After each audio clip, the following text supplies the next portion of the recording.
2018년 12월 5일에 태어난 이한군이 사도신경을 잘 외워서 너무 감사하고 감격이 됩니다.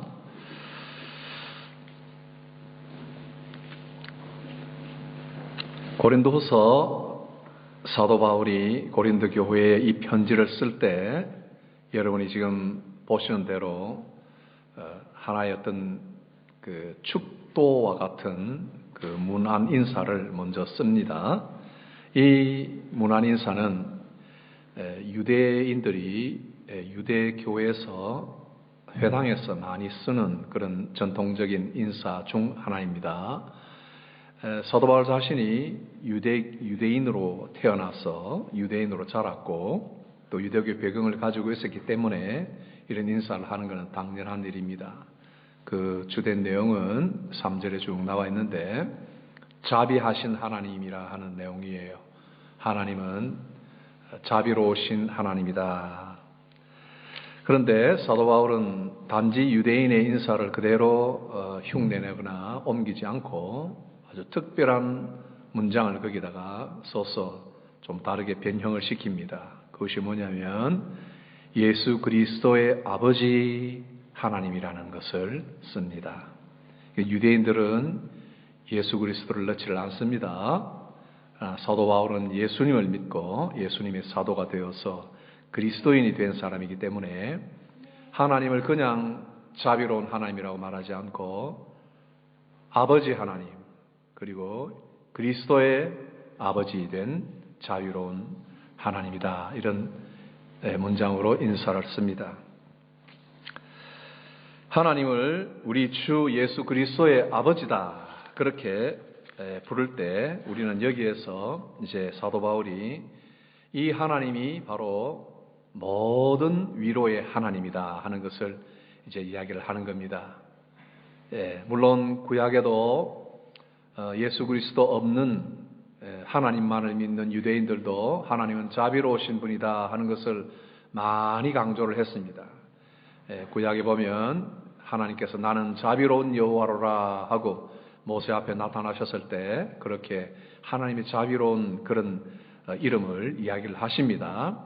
그러나 이제 사도 바울은 우리 그리스도인들을 향해서는 그리스도인들이 받을 수 있는 모든 위로는 예수 그리스도의 아버지로부터 예수 그리스도의 아버지 하나님으로부터 다 온다 하는 것을 중시하고 있습니다.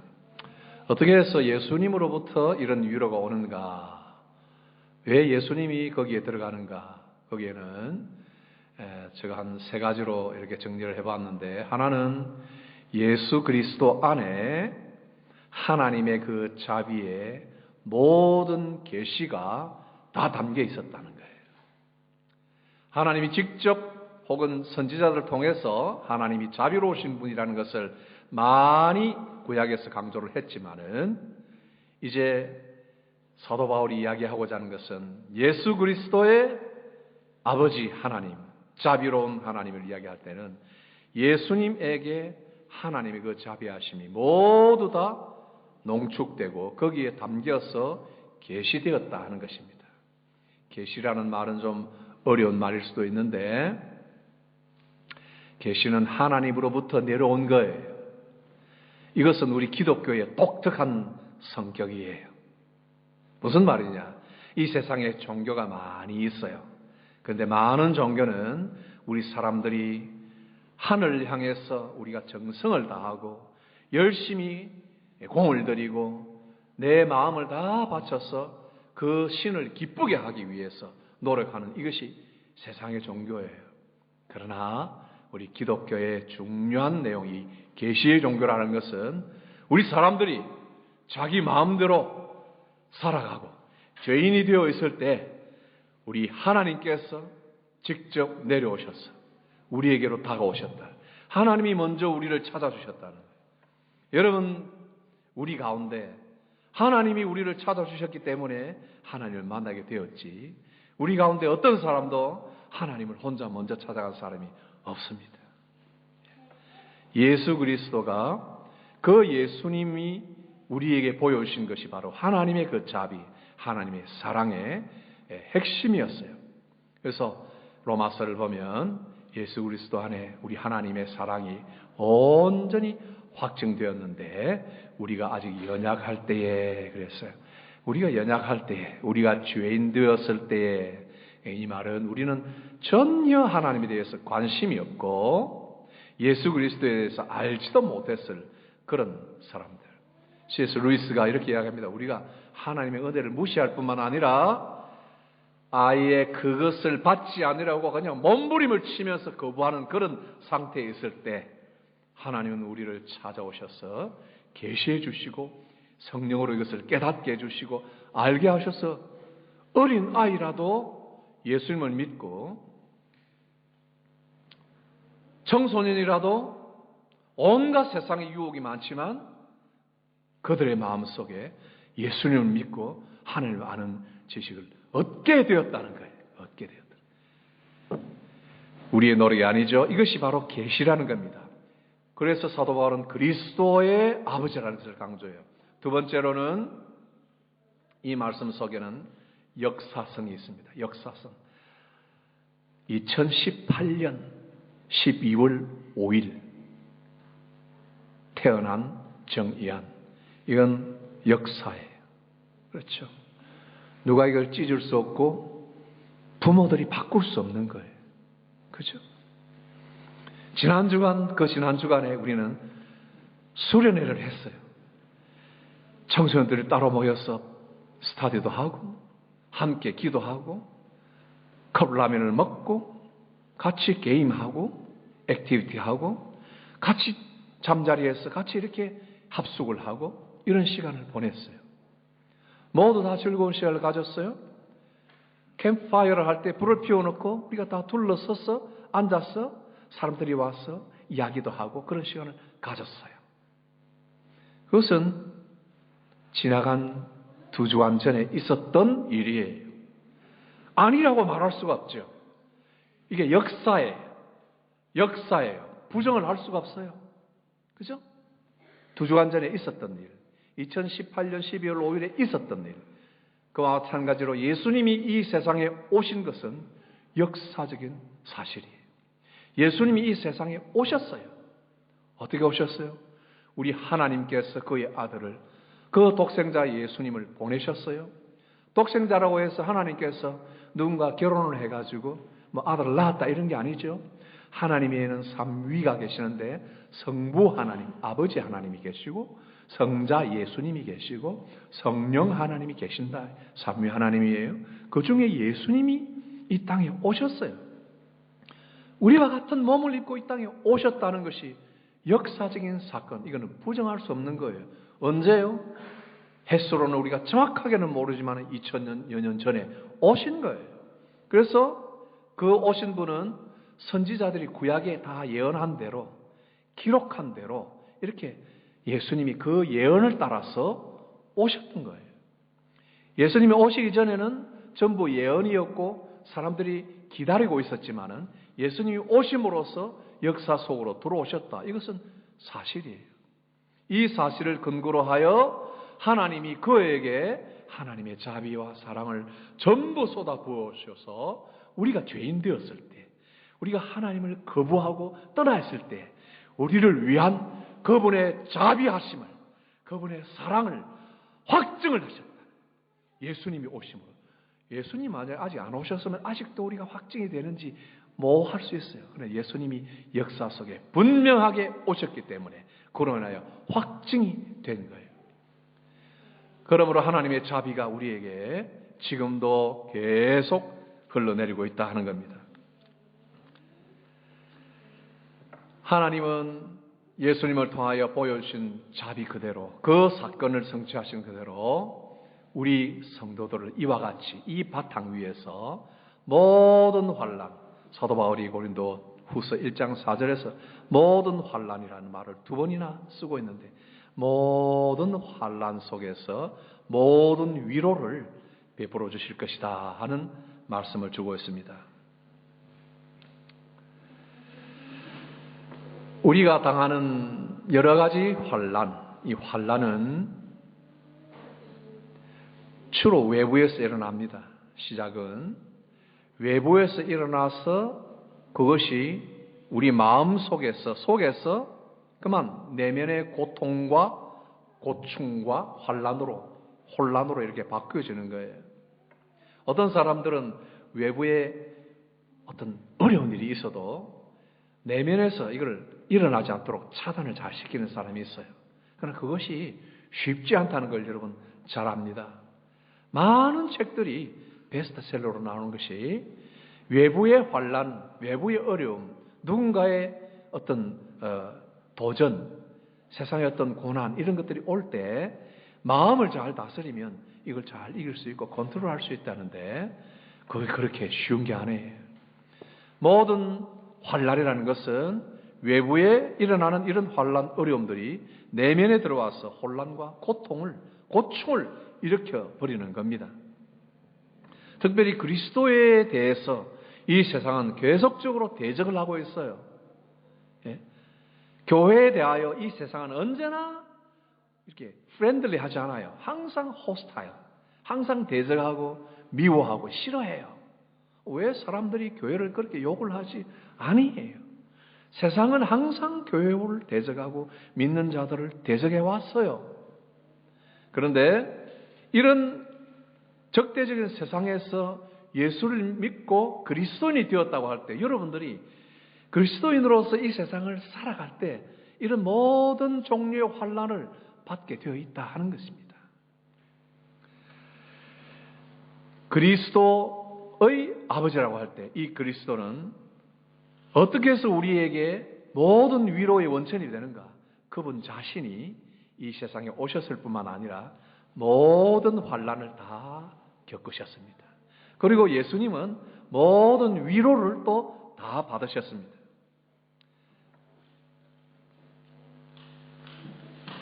그리고 아버지는 이 예수님을 이 세상에 보내시면서 예수를 통해서 계시를 보여주시고 계획하시고 일을 진행하시고 완성해 나가시는 과정 중에 있는데 아버지 하나님께서는 예수님을 통해서 이 일을 완전하게 성취를 해나가고 계십니다. 하나님께서 예수님을 통해서 우리에게 계획하시고 실행하시고 완성하시고자 하는 일은 그분의 자비와 사랑을 온전히 우리에게 보여주시고 이 세상을 다시 회복하시고 새롭게 창조하실 그런 계획들을 가지고 있습니다. 여러분 이것이 모호하게 들리면서 언젠가 이 세상이 새롭게 바뀔 것이다 이렇게만 생각할 것이 아니고 이것은 바로 하나님께서 예수 그리스도를 믿는 자들을 통하여 지금도 우리를 계속하여 회복하시고 다스려 나가신다는 것을 이야기를 합니다. 그리스도의 아버지가 되시는 우리 하나님께서는 이제 그리스도 안에 있는 우리들을 아버지로서 우리를 대하는 겁니다. 어떤 아들이 큰 잘못을 저지르면 어떤 잘못을 저지르고 난 다음에는 반드시 거기에 대한 벌이 따라옵니다. 그렇죠? 누구라도 세상에서 잘못을 저지르면 거기에 대한 벌이 따라옵니다. 아버지라도 잘못하면 매를 들 수 있습니다. 영국에서는 매를 들면 경찰에 신고해서 아버지가 나를 때린다 하면 그 신고가 되겠지만 그러나 여러분 그렇게 자꾸 나쁘게만 생각하지 말고 아버지는 자식의 잘못을 징계함으로써 바르게 되도록 하려고 매를 들 수도 있습니다. 그러나 그 아버지는 학교의 헤드마스터나 폴리스맨하고는 다른 거예요. 아버지는 그 아들이 바르게 되기를 원하고 아버지가 가진 그 사랑은 자비는 폴리스맨이나 어떤 법관이나 어떤 이웃집 아저씨가 아니에요.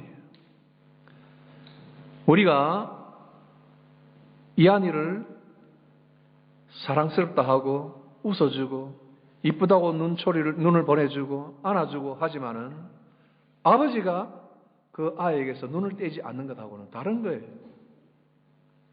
우리는 아무리 좋아도 아무리 안아주고 키스를 해줘도 그래서 돌았으면 그만인데 아버지는 그 품에서 떠난 아기를 향해서 눈을 떼질 않아요. 일순간도 눈을 떼지 않아요. 아버지는 징계할지라도 절대로 내쫓지는 않으셔요.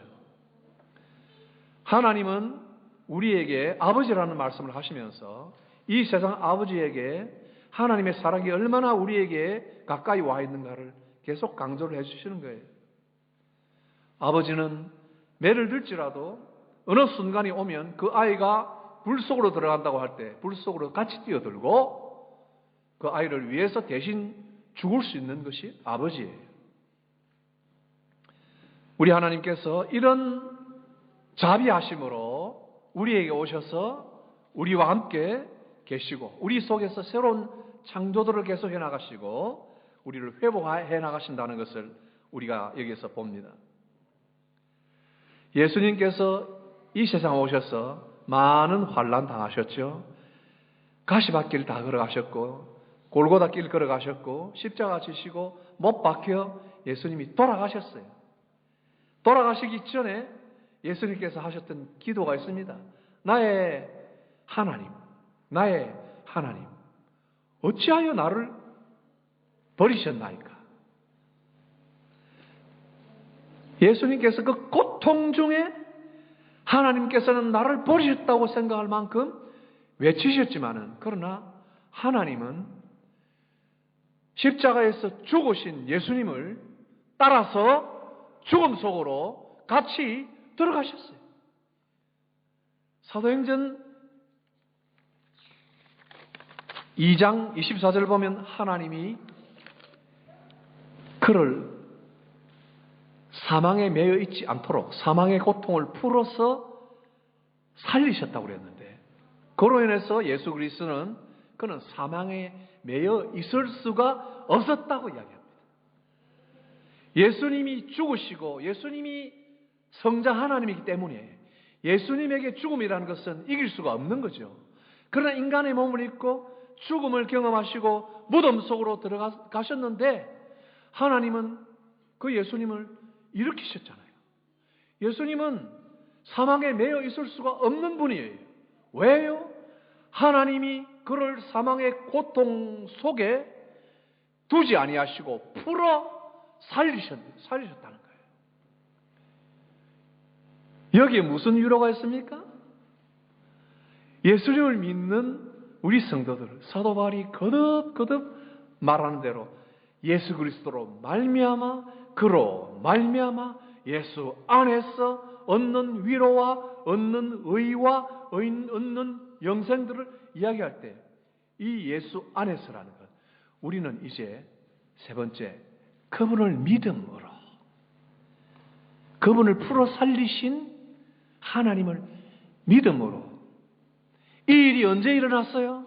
2000년 전에 과거의 역사 속에 불과 2주 전에 우리가 있었던 일, 그것이 사실인 것처럼 2018년 12월에 있었던 일이 사실이었던 것처럼 여러분이 태어나던 해에 여러분이 이 세상에 출생을 했다는 것이 사실인 것처럼 예수님이 죽음에 들어가셨지만 다시 부활하신 그 사건, 이미 하나님께서 우리를 위하여 다 해놓으신 것을 우리는 그것을 듣고 믿고 아멘, 아멘 함으로써 우리는 그분 안에 있는 모든 위로를 우리 것으로 가질 수 있다는 거예요.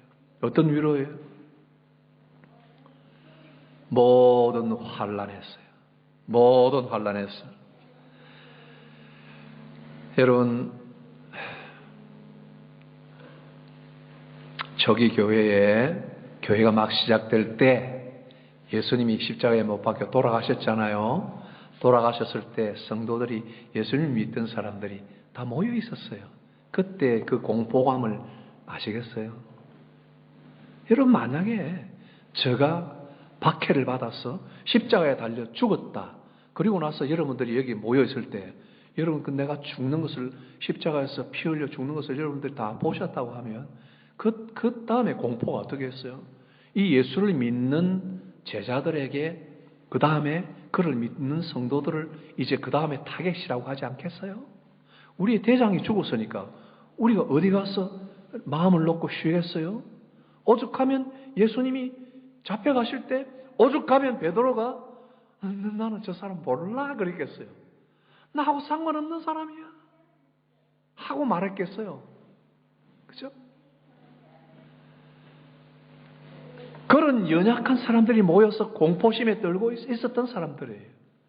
얼마나 그 박해에 대한 두려움이 컸겠어요. 그러나 그 박해로 인해서 성도들이 온 데로 다 도망가고 흩어졌단 말이에요. 어떤 사람은 죽기도 하고. 그런데 박해가 교회에 좀 잦아졌을 때 교회 안에 문제들이 또 일어나는 거예요. 성도 여러분, 교회론을 잘 이해를 하지 않으면 교회 때문에 실망합니다.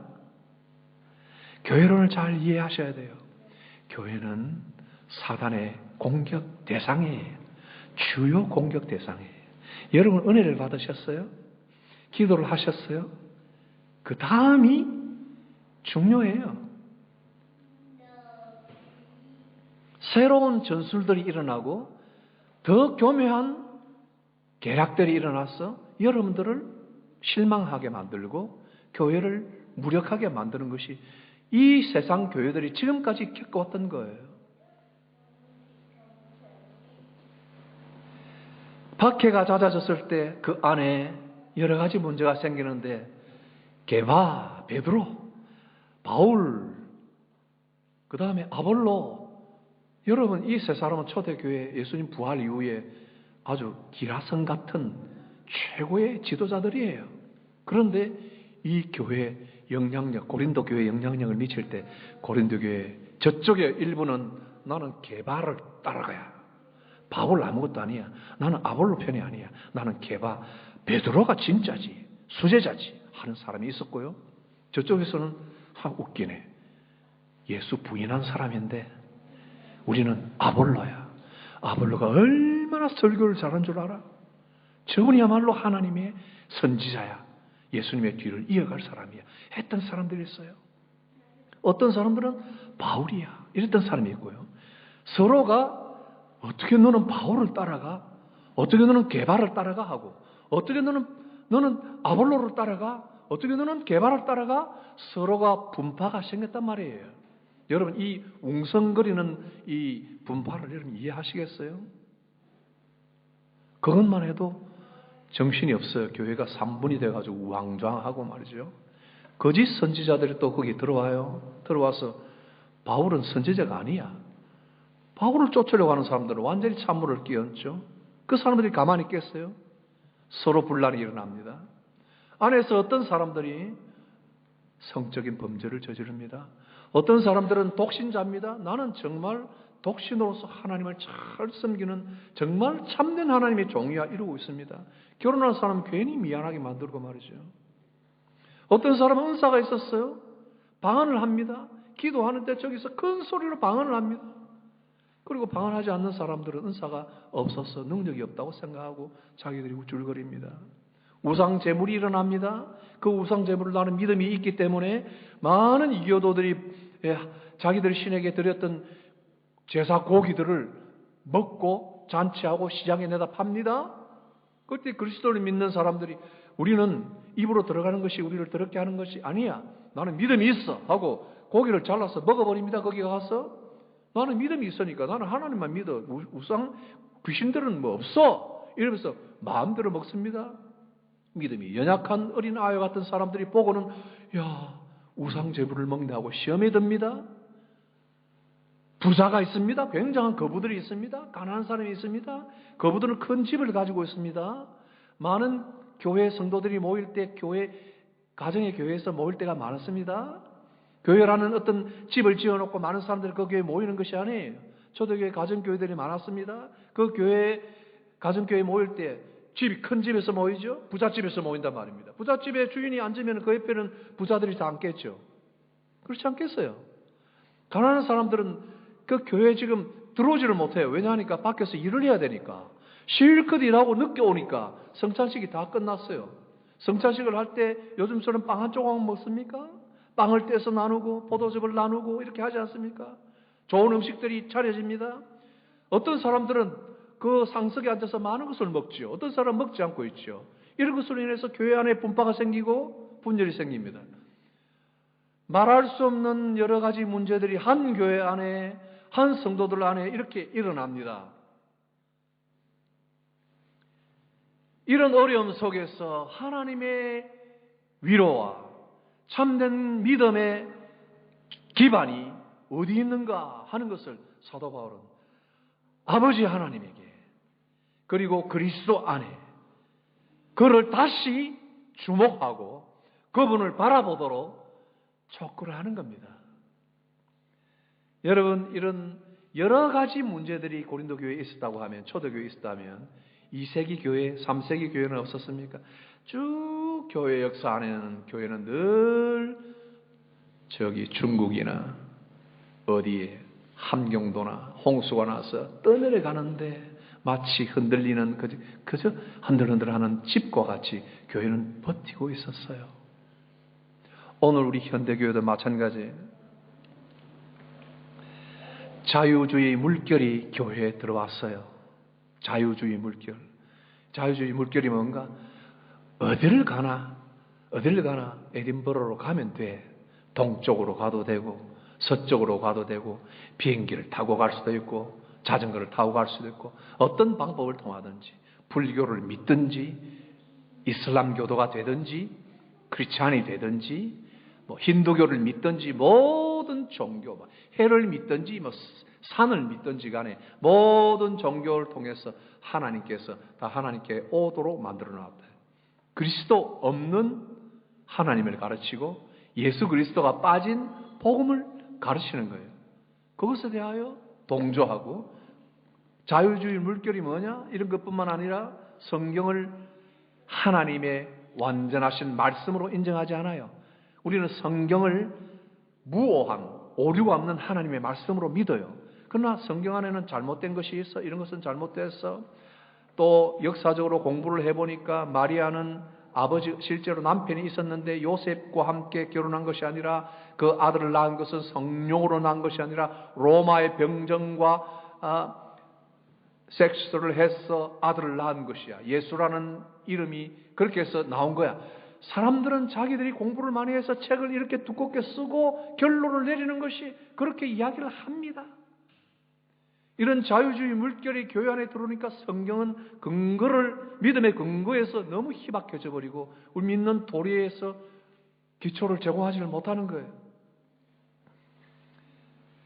그뿐만 아니라 이런 이성적이고 학문적이고 또 자유주의 물결을 타고 들어오면서 연구하는 그런 내용들이 많아짐으로써 많은 사람들이 이제 맹신하지 말고 이성적으로 생각하고 믿자 하는 그런 하나의 어떤 깨침이 온 것은 좋았는데 이렇게 해서 모든 학문이 온 사방으로 퍼쳐져 나가게 되는 겁니다. 여러분, 우리에게 이런 거는 아니라는 게 있어야 돼요. 성경을 하나님의 말씀으로 전적으로 무오한 하나님의 말씀으로 믿지 않는다. 그건 아닙니다.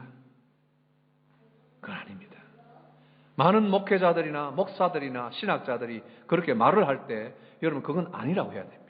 그건 아닙니다. 그렇게 되는 순간 교회는 믿음의 근거를 상실하게 되는 거예요. 오늘날 현대 교회가 겪는 핍박이나 어려움은 뭡니까?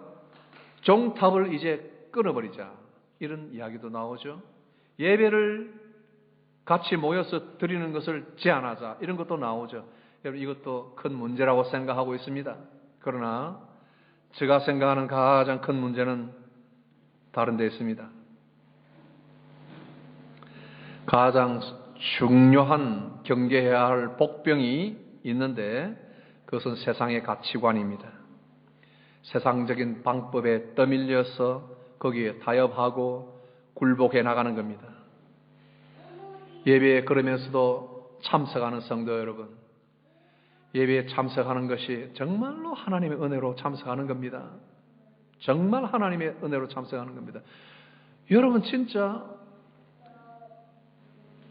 교회에 나오는 것이 쉬운 일이 아니에요.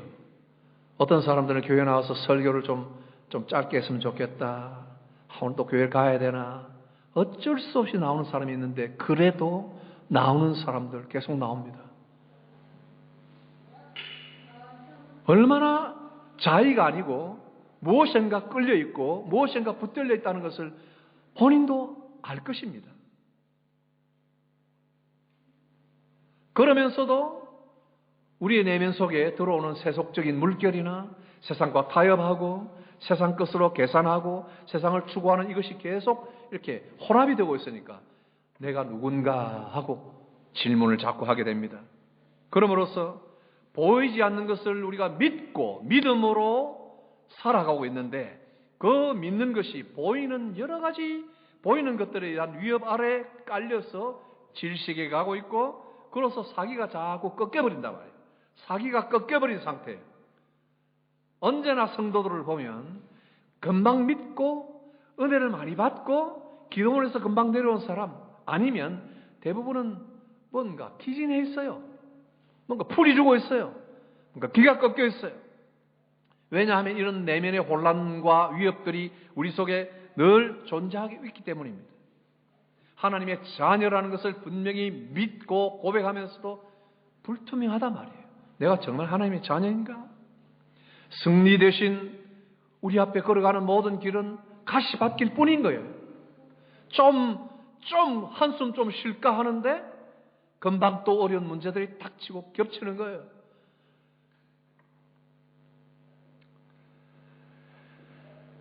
그래서 사방이 캄캄할 때가 있습니다.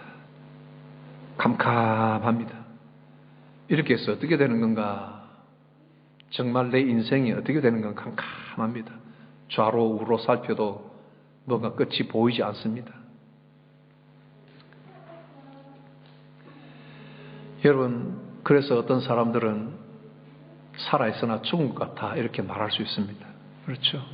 막 그래서 도저히 못 견뎌서 자살하는 사람도 있습니다. 차라리 죽는 게 낫다. 이건 죽는 것만 못하다 하고 말하는 사람들이 있습니다. 우리의 삶이 그런 것과 함께 간다는 걸 우리가 놓쳐서는 안 돼요. 예수 그리스도를 통해서 우리에게 주시려고 하는 하나님, 예수 그리스도를 버리지 아니하시고 끝까지 그의 자비의 손을 내미시고 그가 가신 곳까지 끝까지 따라 들어가서 그 사망에 매여 있는 그리스도를 풀어서 끌어내신 이가 하나님, 그리스도 안에 있는 모든 인간들, 모든 예수 믿는 사람들을 그러한 자비로 오늘 죽음과 같은 그런 상황 속에 놓여 있을지라도 하나님은 그것까지 같이 내려와 계신다는 겁니다. 언제나 우리가 형통할 때 우리를 잘 되라고 밀어주시고 어깨를 위로해 주시는 그런 뿐만 아니라 우리 하나님께서는 그 바로 우리가 말할 수 없는 여러 고난과 환난, 모든 환난이 있지만 그것을 다 종합해서 한마디로 결론 내리라면 뭡니까? 그 죽음이에요. 죽음만 못한 거예요. 그 어려운 죽음 속에도 예수님이 들어가셨을지라도 하나님이 오셔서 구해내신다는 거예요. 여러분 고린도후서 6장을 보니까 이런 말씀들이 나와 있습니다. 우리 성도들을 향한 표현들입니다. 나는 하나님의 동력자고 나는 하나님의 큰 은혜를 입은 사람인데 우리 성도들이 그러한데 전제는 그래요. 하나님 은혜를 입고 하나님의 동력자라 말이에요. 함께 일하는 사람인데 그가 어떤 사람이냐? 우리는 속이는 자 같으나 잠되고 무명한 자 같으나 유명한 자요. 죽은 자 같으나 보라 우리가 살고 징계를 받은 자 같으나 우리가 죽임을 당하지 아니하고 근심하는 자 같으나 항상 기뻐하고 가난한 자 같으나 많은 사람을 부유하게 하고 아무것도 없는 자 같으나 모든 것을 가진 자로라. 여러분 한번 대비해 보세요. 여러분 모든 것을 가진 자입니까? 오히려 어디에 가깝습니까? 아무것도 없는 자 같지 않습니까? 여러분 그럴 때가 한 번, 두 번입니까? 여러분 우리가 죽은 자 같지 않습니까? 어떨 때는 정말 무명한 자, 어떤 인정도 받지 못하고 어떤 칭찬도 받지 못하고 무명한 자가 되고 어떨 때는 징계를 받는 자가 같이 되고 많이 맞아서 두들겨 맞아서 만신창이가 된 것 같이 보이고 아무것도 내가 이루는 것도 없고 앞도 보이지 않고 죽은 자 같이 되었으나 여러분 그럴 때가 우리의 현재 상태란 말이에요. 그럴 수 있단 말이에요. 그러나 성도들은 하나님의 자비하신 그리스도의 사랑 안에 있는 자들은 어떠냐? 그렇지 않다는 거예요. 속이는 자 같으나 결단코 그런 자가 아니라 참된 자요. 무명한 자 같으나 유명한 자가 되고, 죽은 자 같으나 우리가 살고 징계를 받는 자 같으나 죽임 당하지 아니하고, 근심하는 자 같으나 항상 기뻐하고, 가난한 자 같으나 많은 사람을 부유하게 하고, 가난해서 아무것도 구제하지 못하고 아무것도 도와줄 수 없는 사람 같으나, 아무것도 아닌 자 같으나 많은 사람을 부유하게 하고, 오늘 4절이 이렇게 이야기합니다. 우리의 모든 환난 중에서 우리를 위로하사 우리로 하여금 하나님께 받는 위로로서 모든 환난 중에 있는 자들을 능히 위로하게 하시는 이시로다. 여러분, 하나님의 이 부유하심과 이 하나님의 신비로운 구원을 아시겠습니까? 여러분, 정말 두들겨 맞고 얻어 터지고 앞이 보이지 않고 캄캄한 터널 속에 갇힌 듯한, 토사에 묻혀있는 듯한 그런 상황 속에서 죽었다, 정말 죽었다 싶을 정도의 어려움 속에 있더라도 하나님이 외면하시거나 등을 돌리시거나 하지 않는다는 것을 무엇으로 믿습니까? 역사 속에 나타난 예수님을 통하여, 분명한 그 사건을 통하여 하나님이 우리에게 확증해 주셨다. 이것을 우리가 믿는 거예요. 기도합시다.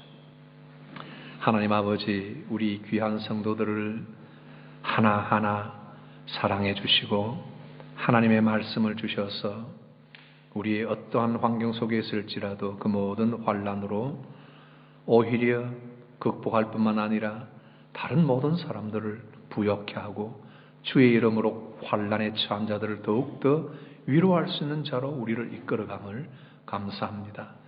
우리 성도들 가운데 계획대로 일이 잘 진행되지 않고 바라는 대로 모든 것이 성사되지 않고 낭만과 어두움에 사로잡힐지라도 하나님 아버지, 모든 환난 속에 모든 위로를 주실 수 있고 또 주시기를 원하시며 그 능력으로 오늘도 함께 하시는 하나님 아버지를 믿으며 힘차게 이 생을 살아가도록 도와주시옵소서.